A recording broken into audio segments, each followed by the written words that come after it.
On page 51 of a federal budget the President of Nigeria signed his own name to, there is a line item for an agency his own chief of staff says has never existed. The official story is simple. A man walked into government, invented a council, faked a title, and got caught. Case closed. But a fiction that fools one bank clerk is a crime. A fiction that survives the budget office, the accountant general's desk, a federal secretariat space allocation, and a presidential signature is something else entirely. It is either the most catastrophic paperwork failure in recent Nigerian governance, or it had help. This is not a story about one imposter.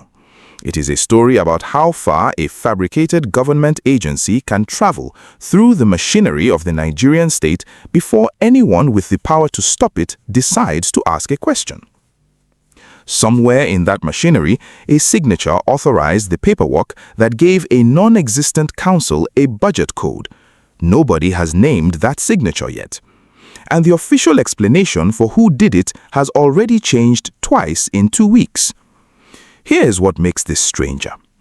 The man now threatening a 10 billion naira lawsuit over these allegations is the same man Omoyele Sowore has spent close to 2 decades accusing of a very different kind of financial concealment 3,000 miles away in a Georgia courtroom 20 years before any of this started.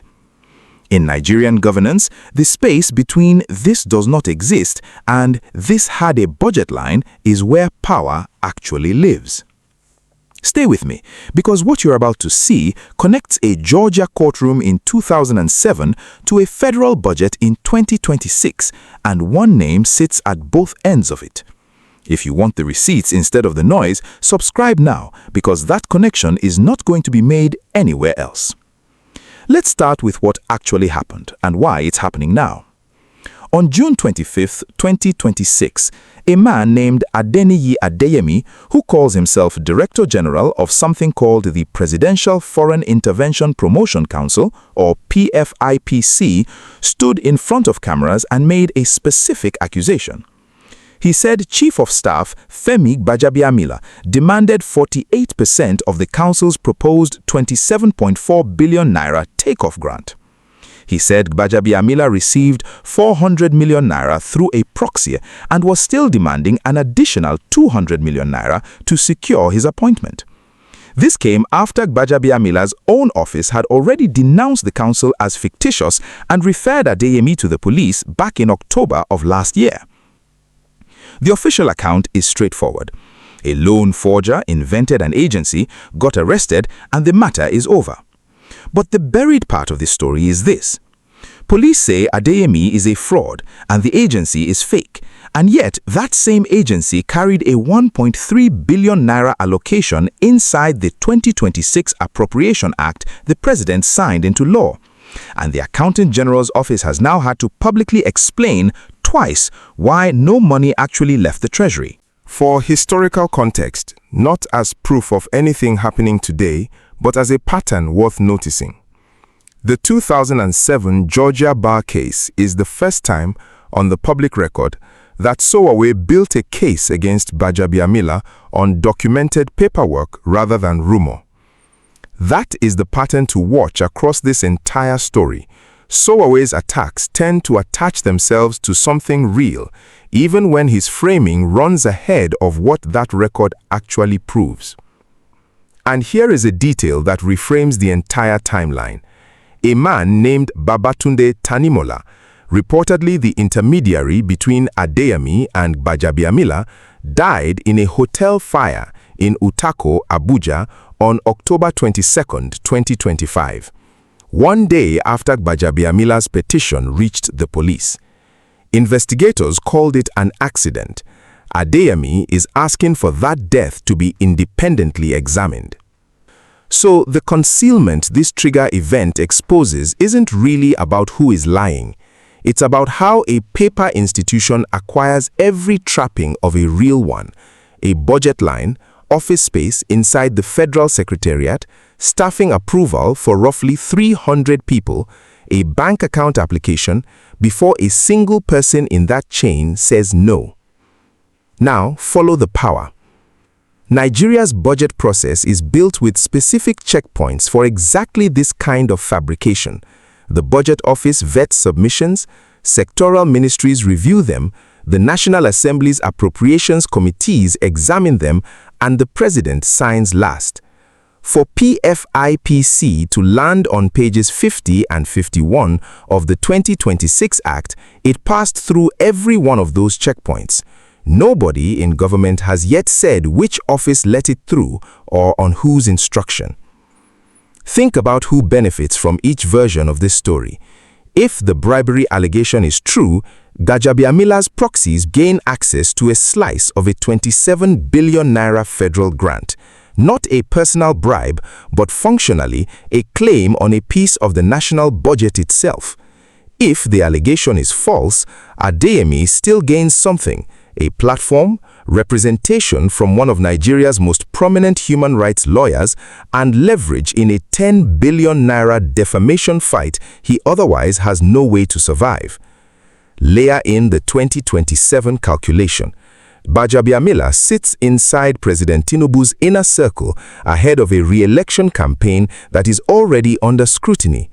Atiku Abubakar has separately accused the administration of positioning the IMF's disclosed 8.8 trillion naira in off-budget spending to fund that very campaign. A live corruption allegation against the Chief of Staff becomes a liability at the exact moment the administration can least afford one. Watch the blocks. The opposition's NDC, Atiku's ADC, and civil society groups like CDHR and Afenifere don't agree on much, but they've converged on the same demand: an independent probe, not one run by the presidency itself. That convergence is procedural, not personal. It tells you this is being read as a governance credibility fight, not a factional one. And notice who hasn't spoken. President Tinubu himself has made no direct public statement about allegations against his own chief of staff. Every response has come through a spokesperson and through Gbajabiamila's private lawyers. From the one person with the actual power to order a genuinely independent investigation, that silence is its own kind of statement. Now follow the money, because this is where the story actually turns. The Accountant General's Office says a central bank account application for PFIPC was initiated on the strength of an appointment letter Adeyemi presented, but the account was never activated because the required signatory names were never submitted. That means a real 1.3 billion naira budget allocation existed on paper with no functioning channel to actually disburse it. A real budget line, no real bank account. That gap is exactly where the fictitious agency story and the real money story meet. One more thread, and we'll resolve it before this investigation closes. That same 2007 Georgia bar record Sowore keeps invoking also shows something else. Gbajabiamila's U.S. law license currently sits on administrative suspension for unpaid fees, not for unresolved misconduct. What that status actually means and what it doesn't matters for how you read everything that follows. In Nigerian federal governance, the most dangerous fictions aren't the ones exposed immediately. They are the ones that survive long enough to acquire a budget code. But here's the detail almost nobody watching this story has connected, and it changes how you should read Sowore's Gang of Thieves post entirely. Let's talk about what this means for the country, not just the two men at the center of it. A scandal inside the Chief of Staff's office, the administrative nerve center of the presidency itself, tests whether Nigeria's federal budget process has any real gatekeeping left, independent of who happens to occupy State House. This story landed the same week the IMF's Nigeria representative, Christian Ibeke, confirmed that roughly 8.8 trillion naira, about 2% of Nigeria's entire GDP, moved through government spending outside the official budget framework. To be precise, the IMF did not call that looting. It attributed the gap to large projects executed off the books. But the coincidence of timing is exactly what gave Sowore's Gang of Thieves post its audience. One real, IMF-confirmed transparency gap landing beside one contested, unproven bribery allegation, both hitting the same office in the same week. On the security side, Tanimola's death remains officially classified as accidental, and no evidence has surfaced tying it to the PFIPC dispute. Naming it here isn't an accusation, it's a flag, an unresolved death sitting next to a live corruption allegation involving a senior government office is a pattern this channel will keep watching, not one it will conclude on today. Now, the resolution I promised you. Administrative suspension on a Georgia bar record means a lawyer who hasn't paid annual licensing fees, not someone barred for misconduct. The 2007 disciplinary matter itself was resolved through a voluntary petition process nearly 2 decades ago. That distinction matters because it's the difference between an old, closed disciplinary case and an active disqualification, and at times, Sowore's own rhetoric has collapsed that distinction for effect.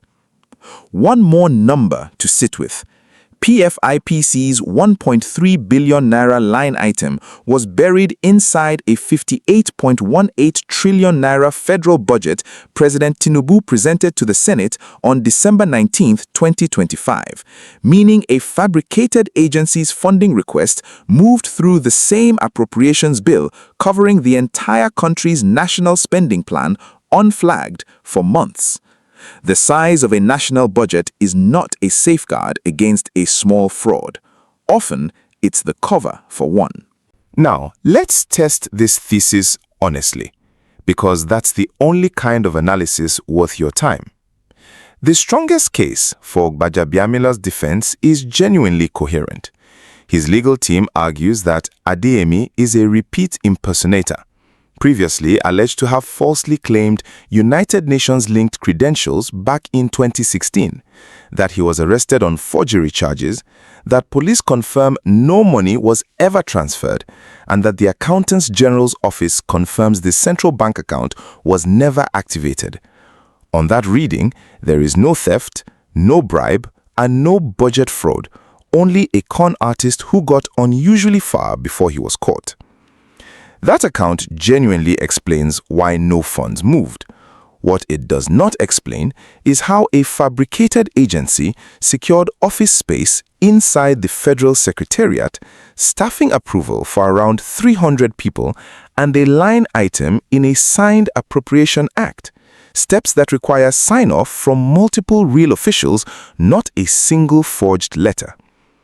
And here is the fact that cuts hardest against this episode's own thesis, and it needs to be said plainly, not buried.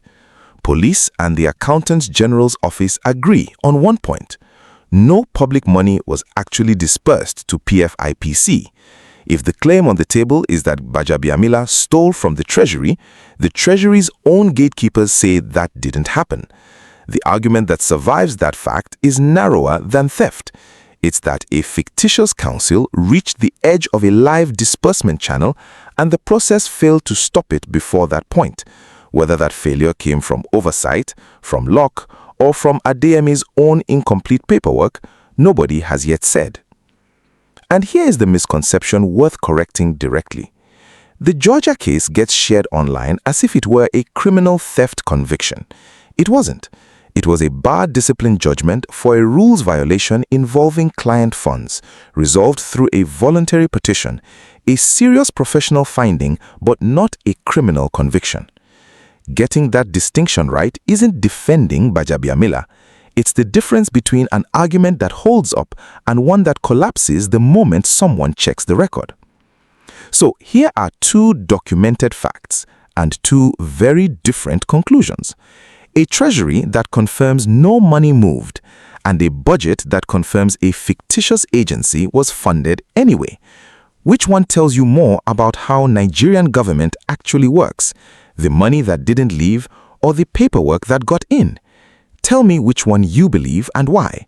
And if this is the only channel breaking that distinction down instead of just picking a side for you, that's worth a like. It's Nigerians telling the algorithm they want the receipts, not the outrage. Where does this go from here?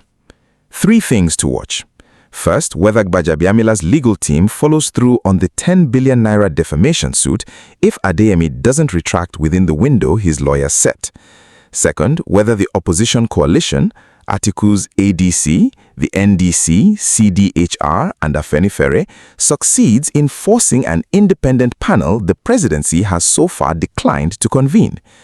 Third, whether Sowore, who has already folded this into his gang of thieves framing, keeps tying it to the IMF disclosure, regardless of how the forgery case itself resolves.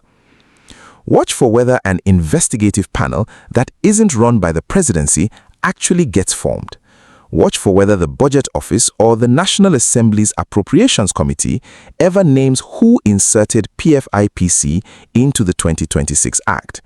And watch the Federal High Court's ruling on the unrelated asset forfeiture case against former Attorney General Abubakar Malami.